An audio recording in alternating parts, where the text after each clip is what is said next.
So what I was saying, inclusive education in Uganda, benefits and challenges to learning together. That was the title I chose because I also thought it was important to say learning together.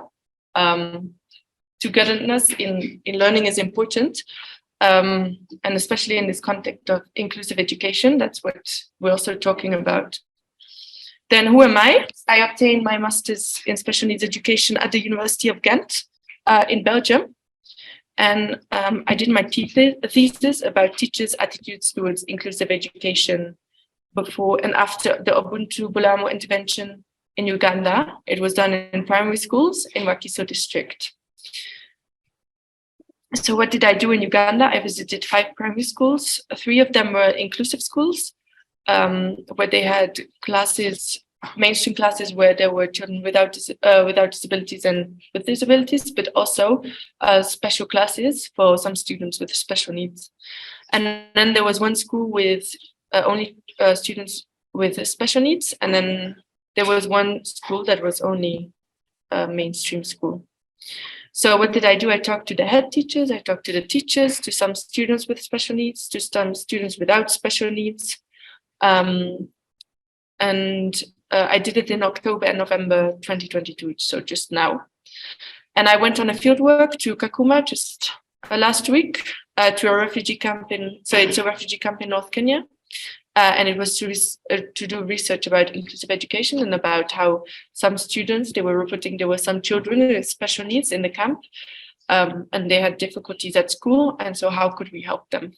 And I did this in December 2022. So just a bit of an overview about inclusive education and education for all. So it starts kind of in 1990 with the Conference on Education for All. And this was a way of for advocacy for access to education for everyone, seeing from a human rights perspective, where anyone, regardless of their gender, their age, their background, should be allowed to follow education. So this is an overview of the more important summits that have happened, conferences, about inclusive education and education for all, and where they also talked about inclusive education in the sense of including children with special needs. Then inclusion. When you talk about inclusion, there's been some different definitions about it. So there's this one where it's focused on students with special needs, including them in mainstream schools. And then there's also the definition of just inclusion as education for all, where we talk about everyone being able to attend education. In this context, I'm going to talk about inclusive education for students with special needs in mainstream schools. Now, what I also wanted to talk about is that when we talk about children with special needs, we don't only talk about the disability, but we also talk about the gender, where they come from, where they lived, their background. So all these different aspects can have an effect on how people learn, how they are at school. So when we talk about children with special needs, we need to keep in mind that they don't only have a disability, but they also have other backgrounds that also affect them.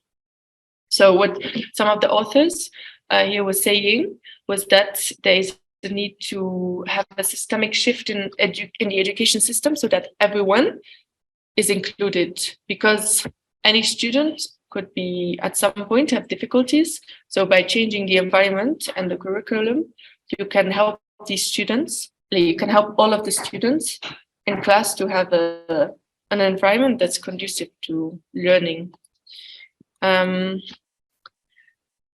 Okay, so why inclusive education? So when we talk about inclusion, we also talk about social inclusion. And for me, this is important because it shows that the social inclusion of inclusive education can also help to promote social justice and equality in society. So when people are acknowledged and part of the community, it can help as a strategy also against exclusion in society. For example, in an inclusive school, sometimes there were new students without special needs coming in, and they didn't know how to act, they didn't know what it meant. So in the beginning, it's hard, they don't know, but then they learn, and they all started to, and they start to help. So a lot of the teachers were saying, yeah, the student, she comes every day, she picks the bag and she brings it to the bus for the child with special needs. Or she comes and she helps them go into the bus, you know, when you have a physical disability. So this learning to help is very important. It's a value that we think is important in society. So they learn it from a young age and they do it, and then they can continue when they grow up. And then the other thing that I thought was really, really, really interesting and nice is not only do children without special needs help children with special needs, but children with special needs help each other. So in some schools, these children, they were learning and they were seeing, oh, I need to help. How do I do it? So the teacher was saying, sometimes they see a patch of dirt and they go to the teacher, they say, can I have a brush? And they start brushing and they clean up. Or for example, when I was sitting there, I was watching, so they were eating. So I was with them when they were eating. And, you know, there was one girl and she was a little bit dirty after she'd had food. So this other girl with special needs herself as well, gets up, takes the girl with her to the room. And when she comes back, she's clean because she helps her clean up. So you can see that they learn these important values to help each other. Then they also learn about differences. You know, you learn this person is important, what are their needs, how do I help them? And then most importantly, I like this, one teacher told them, they learn to love. They learn to love these differences. They learn to appreciate them. And there was this very nice story of a boy in an inclusive school. And one of his friends who had special needs, he was locked up in a room and they couldn't get to him. So this boy comes crying to the teacher and he says, this boy is locked in the room. We can't get to him. And you could see like the love for these students, for their friends, how it affects them and how it also helps them to learn the needs, learn these differences, learn to help. So I think it's very beautiful to see how these things can have an effect. And then the last one is motivation that I thought was also nice. When they see someone can do something, they want to do the same. So they are motivated to do the same. You know, this one can run, I'm going to try and run. And by pushing yourself, sometimes you do things that you never thought you would be able to do. So this motivation is also important. Okay, so the next slide. Other things that, so I already talked a little bit about it, how it can play an important role in social inclusion. Raising awareness is also a big part of how the school, an inclusive school can help raise awareness. And this one I liked as well because it was a school where they were saying the children without special needs, they saw what the children with special needs could do. And they were impressed. They were like, this one can do that. So they went home and at home, they were telling stories to the parents, to the community. And they were like, these people, they can do all this. So they were doing advocacy for the school, which I thought was really nice. And then, obviously, also important, they learn skills at school. Children with special needs learn skills. They learn concentration skills. They learn self-help skills. They learn how to brush their teeth, clean the room. But they also learn cognitive skills and academic skills. They learn to read, write. Some were even going into P7. So they learn with their classes. They learn these academic skills. And they show that they can do it sometimes. So pushing them is not a bad thing because, you know, sometimes they can do it. We need to believe in them. And then they also learn vocational skills. A lot of schools had for children that did not manage to go up with the school, with the classes, you know, when the academic pressure was too much and they couldn't cope, they couldn't catch up. They also gave vocational skills, which is learning to bead. I have actually something they made. They're like sew, and they make these so that afterwards they go back to the community and they can start their own business. Like, I have my money in this. I mean, it's very, very handy. Wait, let me show here. So you can see that they do like very, very nice stuff. And they learn it in the same context, in the same school together. And then a teacher was also saying that a benefit of the school is I improve myself and I learn a lot as well through teaching. By teaching you different people, learning how to do this, how to learn new ways of teaching children with different kind of needs. Okay, so the next slide is how can we achieve it? Now, I know there's still many challenges. This is what I saw that the schools did, the inclusive schools did, to try and make it more, to try and help these students be included in the school. Now, the first one is just learning together in the same context. Why is this important? And I think the first one, acknowledgement and participation in class, is one of the most important ones. Because when you're acknowledged, you want to learn. If they tell you go and sit somewhere else because you don't fit here, you don't want to learn. You're not motivated. You don't feel like you belong.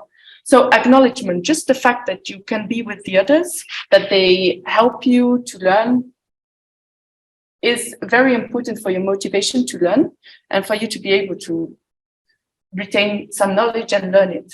And the participation as well. If you're just in class, even, if you're just sitting in the class at the back of the classroom, but you're not participating, you're just sitting there passively, you don't really learn that much. But if you ask these kids to come to the board, to answer questions, they think about those questions, even if it's wrong, it doesn't matter. At least they thought about it. And after repeating it and participating so much, they'll learn, at some point, maybe after 10 times, you'll be like, oh, you know this.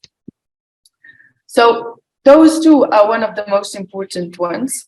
When I did some inclusive education in my country, and I was teaching with a boy, and he was sitting in the classroom.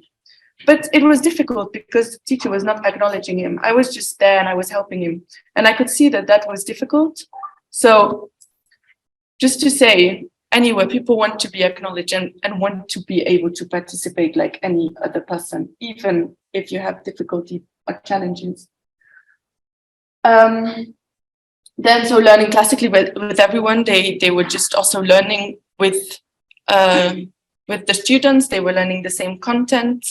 And they were being pushed to try and also retain that knowledge. And then another important one is peer support, because a lot of these schools were telling peers, like students without disabilities, to help these other students, which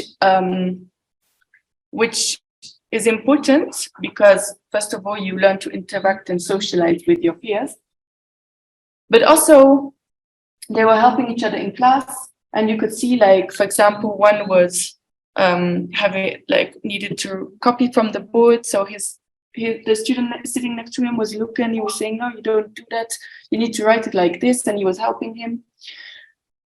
And then they also explain. And, one of the things I hear often is like, inclusive education doesn't work because students with special needs, they hold the class back. The class will be held back because they don't know as well and they need to go slower. But I think this peer support shows that it can also help you move forward, because when as a student without special needs, you need to explain to another person what you just learned, you actually learn, instead of learning passively, the teacher said, now I know it. Now you actually need to put it in practice. You need to something if you don't understand it. So it challenges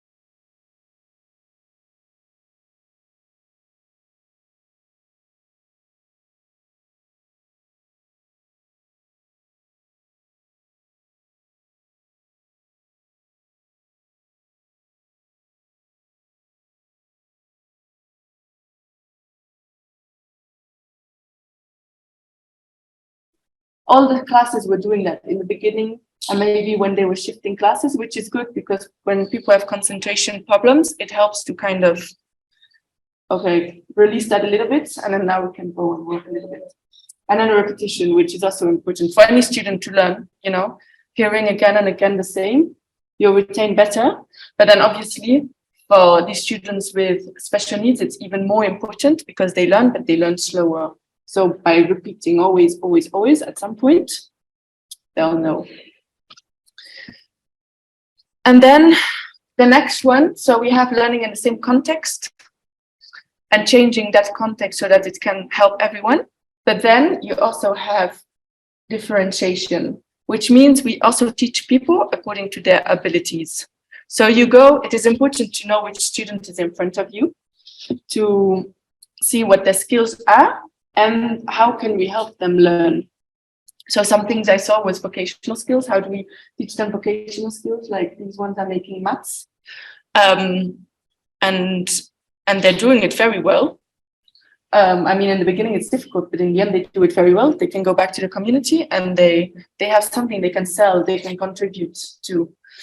Then by music, they learn by music, singing songs, by play. I like this one.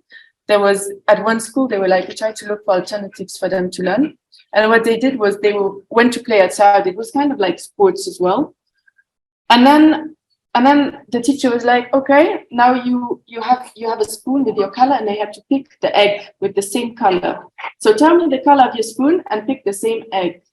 And some students did it very well, others didn't. So then that is a way of learning. You do something fun and at the same time you tell them, now you tell me what is this color. And then also learning through practice is important. Sitting in class all day for some students is very, very difficult. So that's why you have the play, the music, vocational skills, which are more practice. But then also what the teacher was saying, she said, for me, I teach them by asking them, bring me 3 cups. So they come back, maybe they come back with 5 cups. You tell them, no, that's not 3. You take these 2 back. This is 3 cups. And then you'd ask them again, bring me 3 cups. At some point, they'll come with 3 cups. You know, they'll know this is 3. So this learning through practice is also very interesting. It can be small things that you do on a daily basis. Maybe during, I don't know, during a break, you're talking with them and then you're like, oh, I want some tea. So you ask them, bring me 3 cups, you know, something like that. Small things you can do just to teach them at different points. Also, like the hour, you can always ask them, tell me what is the hour, what time it is. And then after so many times, like I was talking repetition, they'll know. And then another one, give them more time. You know, sometimes they can do the same, they just need more time. So that is also a good one. It doesn't help to just push for them to finish faster if they can't. So just give them more time. It's fine. Okay. And then I think this one, the next one. Obviously important, you know, if you want to know what the strengths are of your students, how you can help them, making a plan is good. Strategies. There was one school that had a strategy book that gave it to every teacher, so that they had like, okay, for these kind of special needs, I can use these strategies. And then they had overall strategies, and they put this poster in every class so that the teacher, whenever he was or she was struggling, they could look at the poster and they were like, oh yeah, that's support. Maybe I can ask a peer to help, you know, maybe I can ask them. And then there was this other teacher in another school who'd actually made a plan of all her students with special needs, and she'd said, okay, what are the strengths, what do they need help with, and she'd made them, and it was very good. So making these plans actually helps also yourself to know what you want to achieve with these children and how you can help them. Then this was the one that came up a little bit, extra teachers in class. But it was only one school. In other schools, it was more of a challenge because they weren't enough. But in one school, they had an extra teacher in the class. And this actually helped them a lot because this teacher was looking at the children with special needs. And then the other teacher could just teach. And I think that's important to have enough people in your classroom, especially because the classes are big. So then you have more help. And then, well, encouragement and praise. This one is also important. People want to learn when you say well done.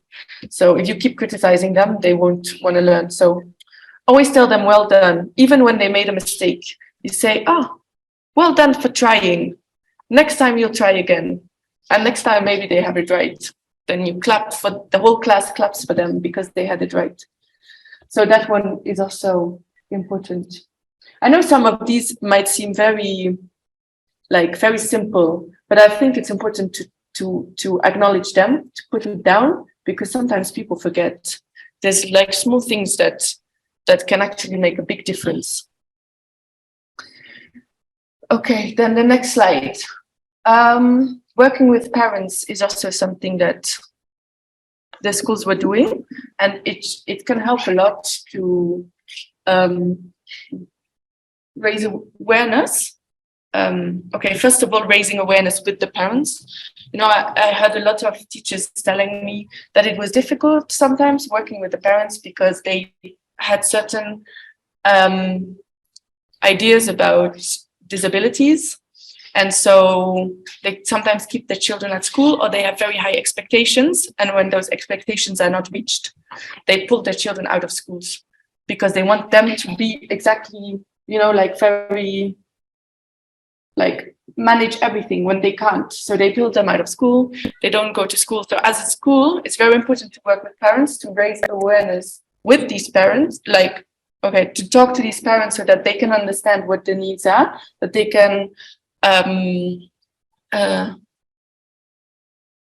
that they can learn about it together. But then also another aspect of it is if parents are very willing to help and are also them kind of aware of how everything is, they can help you go to the community and raise more awareness. So working together is a very big benefit because it can also be a support. Sometimes it can feel like a big challenge. You need to talk to these parents who are not listening, and you just need to talk to them all the time and again and again and again. But maybe at some point, suddenly it shifts in their head. I've seen that happen. I've heard it happen. Sometimes you say the right thing, or they've thought about it a long time, and it changes their ideas, and they can become they can start doing advocacy so much in the community for children with special needs. So raising awareness, but also encourage them to help their children. I like this, what one of the teachers said. To the parents, they say you are the first teacher of the child. And it's true. At home, they're the first teacher of the child. And a lot of parents don't know that. They think you only learn at school, but you learn so much more at home as well. So telling these parents, you can play a very important part in the learning of your child is very important. So what some schools also did, they made reports.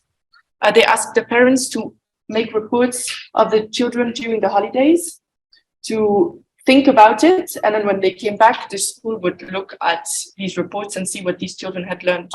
Now, they were saying not all parents do it. Some parents even wrote it without even seeing the child. So it happens, but it still is a way of engaging them and encouraging them. So you shouldn't be discouraged if the result is not exactly what you wanted. And then they also have parent-teacher meetings, which are also important so that the parents know what is happening and going on. And then this was also what a teacher was saying: when you work with the parents and support them, at times they surprise you, meaning they can change their mind and they can come back and help you so much more. Then another important one, I think, for teachers is support between teachers. Robina, thanks. And this was a teacher who said, if you don't work together, you are broken. I think just because they meant we need to work together because it's so tough working with this many children and children with special needs all the time. They need a lot of attention, and it's normal. You want to be acknowledged. You want people to come to your needs, but for teachers to be able to do that and to be able to stay well in their, body, mind, and keep doing that. They need to work together as a team. And I think sometimes it doesn't happen enough. At least I know in my thesis when I was doing it, a lot of teachers were saying, I don't feel supported by anyone, I feel alone. And even when actually one teacher I talked to in one of the schools said it as well, at times you feel alone because they don't feel the support. So the support is very important for teachers to be able to keep going. So what did some of these teachers do? They shared skills. Like they said, if you can print, you print. If you can draw, you draw, and we help each other out like that.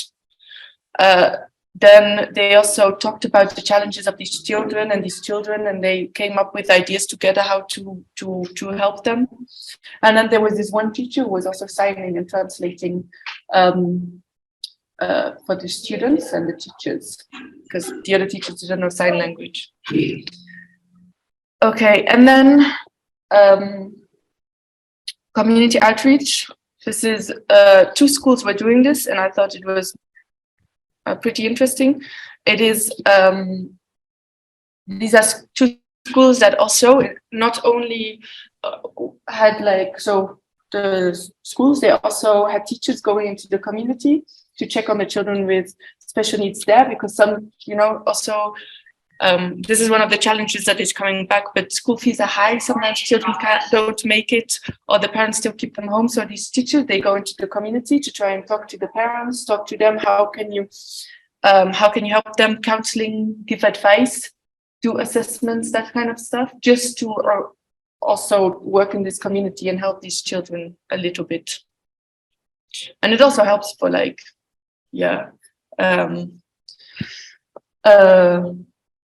I think also for raising awareness, because you have people going there talking about these issues.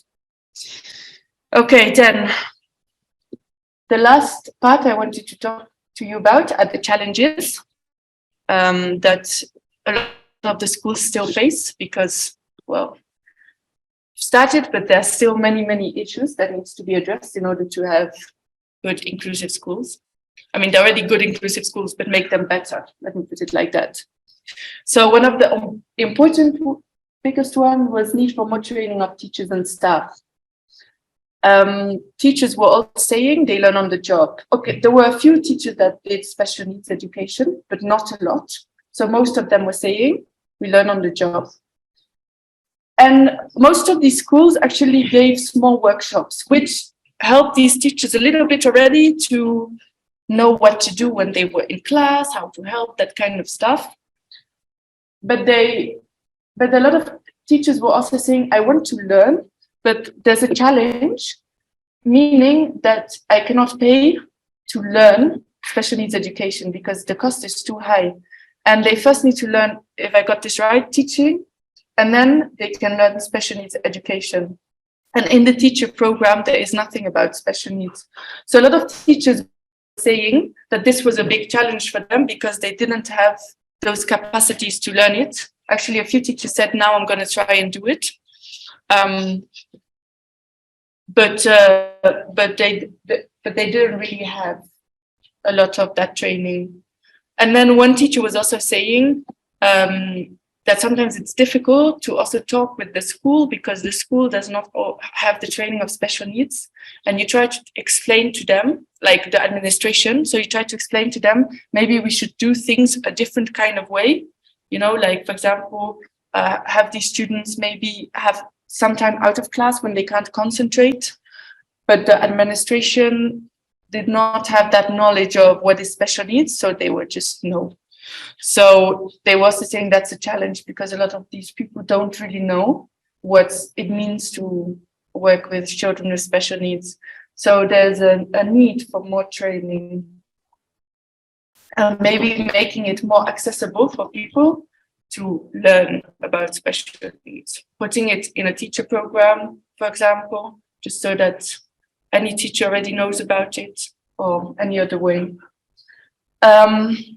Then another one were behavioral issues of students. Some teachers were reporting that it was very difficult sometimes. Some students were aggressive. And as a teacher, it was difficult to manage them. I think it also has to do with the lack of training. Not always easy to do it. And maybe sometimes lack of support staff. For example, in one of the schools I was sitting in, and there was this one student that just kept barging into the classroom, and they had to stop every time to take him out. And then every time he came like 5 times, which is a challenge if you want to teach your children in the schools and in the classroom. And there needs to be, I think, there's ways to do it by having more staff or more training. Sometimes also knowing how can you help these children can help. Then the low concentration span of students. So a lot of these children with special needs also have low concentration span. So you could see in some classes that these students were just not looking anymore. They were just looking around like this and just like not learning anymore. So this was also something that teachers were struggling with. And like, I think sometimes it can help to, I think one of the schools, what they did was right, is take them out to play and maybe teach them while playing or something like that, so that they can also learn while moving around and then going back to class, because sitting in a classroom all the time can be very challenging sometimes. And then a lack of money, which resulted in some of the schools saying they had utility problems, no electricity or like electricity and water issues. The medicine is expensive. So 2 of these schools had a lot of children with special needs, and they had to buy the medicine for these students because the parents were not able to. So the parents would buy like a little bit, but they couldn't afford to buy for the entire semester. So the school had to buy these medicine, which is very expensive. So this was also a big issue. Just for these kids to have medicine was not always easy. And then one school was talking about a lack of space. This was the school with only special needs. They had children, or actually not children, these were adults who had been in the school for a long time, and they stayed in that school because they were basically not allowed back into the community. So they were just staying at school. They didn't have parents anymore. They didn't have anyone to look after them. So they were just always staying at school. And they said that for these students, they had lack of space. So they wanted to have some new place for these students they want students for these adults to be able to reside. Okay, then the next one is also a need for more staff members, which I've already talked about. But here I have a few quotes to just show how much teachers felt this was a big need. So there was this one school where they were saying you should be able to take a break, but it's just too difficult because you're alone in class. And even on the weekends, they need help. These students, they stay there on the weekends. They need help, so you need to be there. So you can't ever really take a break. And then there's other ones saying that students, I was saying they need a lot of attention. They want to be acknowledged. They need a lot. So the students need also one-on-one time with the teachers so that they can learn better. But because there's not enough staff, you can't get one-on-one time. So these teachers were saying there's like 10 students with disability special needs to one teacher, which is way too much, because like 10 is so much, because these were also students with really severe special needs. And then they were also talking about lack of learning materials, because they didn't have the money to buy the right type of learning materials. And for some of these schools, where they have the vocational skills, they also need to buy the threads to make these mats or like all these materials. And they were saying we don't have the money to do that. So sometimes when it's finished, and we need to wait for new money to come in before we can buy some more. So then these students also don't really have anything to do. So that was one of them. Then you also had very large classes. So I think most of you know this, but in most of the schools, the classes were very large. Like sometimes at like 100 students in very small classrooms. So a lot of the teachers were also saying we can't move around and we can't check the work of our students because there's just no space. You just had desks everywhere. And so that was also something, because the live classes is already difficult. You're teaching so many students, you don't even know all their names because they're just too many. And then you can't walk around to see if they're doing a good job. So this was one of the challenges they were talking about.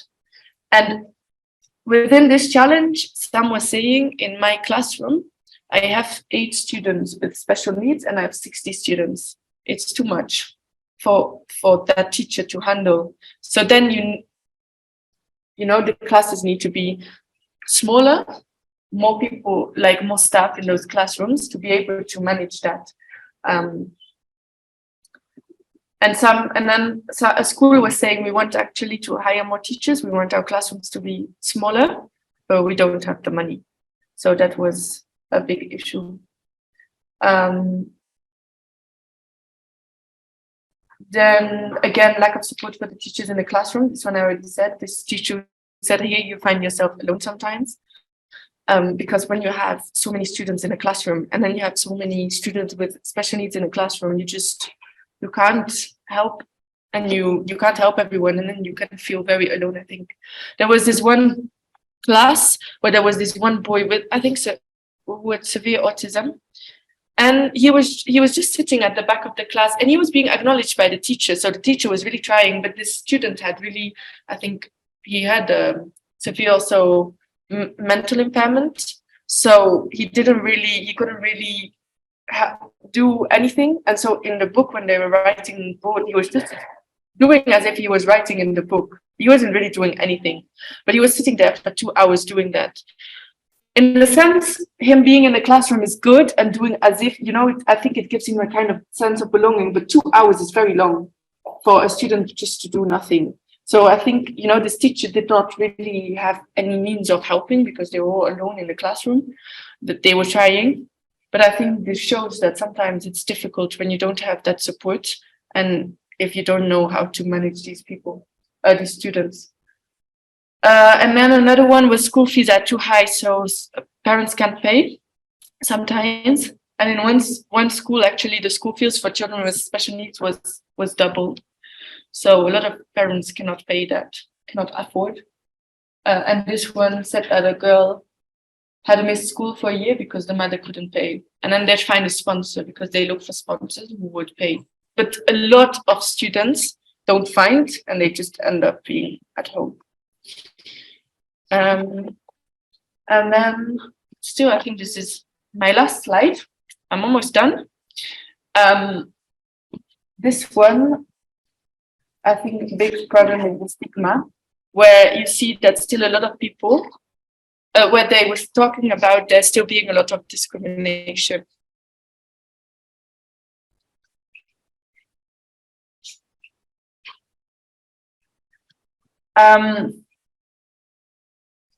So there was a lot of stigma with discrimination, I was saying, where a lot of people, because in the community, or even like I was talking about, even parents don't always know what it means to have special needs.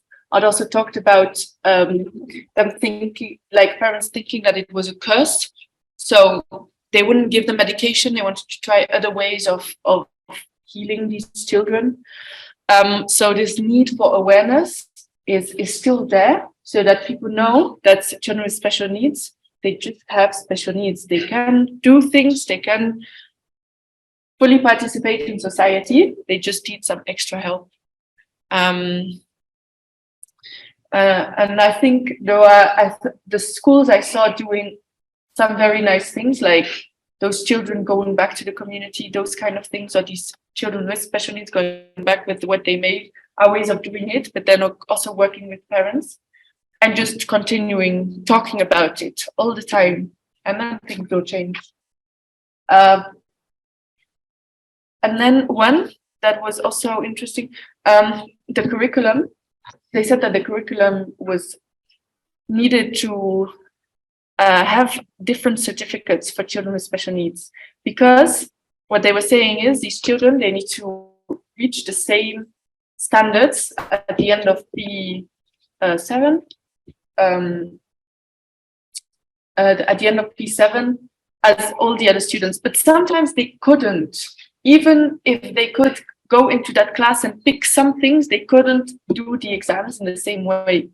So, and even after that in secondary, they also had to, you know, do what the like achieve the same things as what the curriculum stated. So this teacher was asking or saying that there needed to be different kind of certificates that we can give these children who have participated in class but just can't quite manage to reach that same level, which is fine, but it's good to acknowledge that they at least tried and they did in class, and this is what they managed, so that later on they can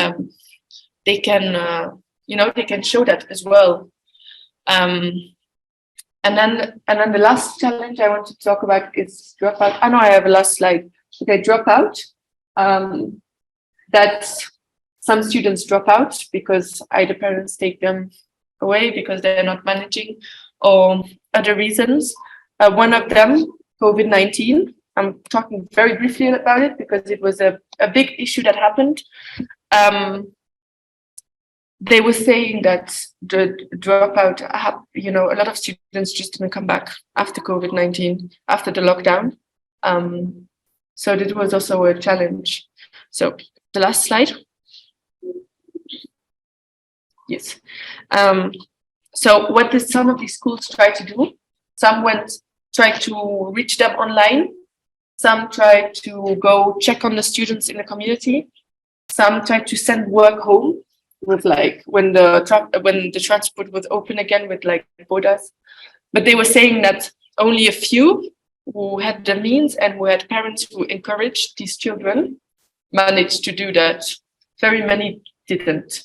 So some parents had it, but then others, for example, didn't have a phone to be able to do the online courses or anything, so you can't follow them. And then also sometimes the parents were just not that engaged with the students because they had a lot of issues themselves, challenges that they were facing, and they didn't have time to work with the children. So schools were reporting that after, there were a lot of behavioral issues, a lot of aggressiveness from students, a lot of students being rude, just not listening, and also a lot of loss of cognitive skills. They were saying that some of the smaller classes, they couldn't read or write, and they had to like find ways to bridge that gap. And the school said now most of them have breached it, but it was tough period where they had to teach them again more basic skills, not because they had to go. Basically, if you finished in P4, but then you were in P5 or P6, you had to go to that class. So you missed a year, and they had to teach all of that again in 1 year. So a lot of them were saying it was very, very difficult. And they tried, they managed. There's still a gap, but most of them said it was better now. And for behavioral issues, they all said it was better after they had been able to go to school for a while. So that were the things that the schools reported on the lockdown and COVID-19. So thank you for your attention.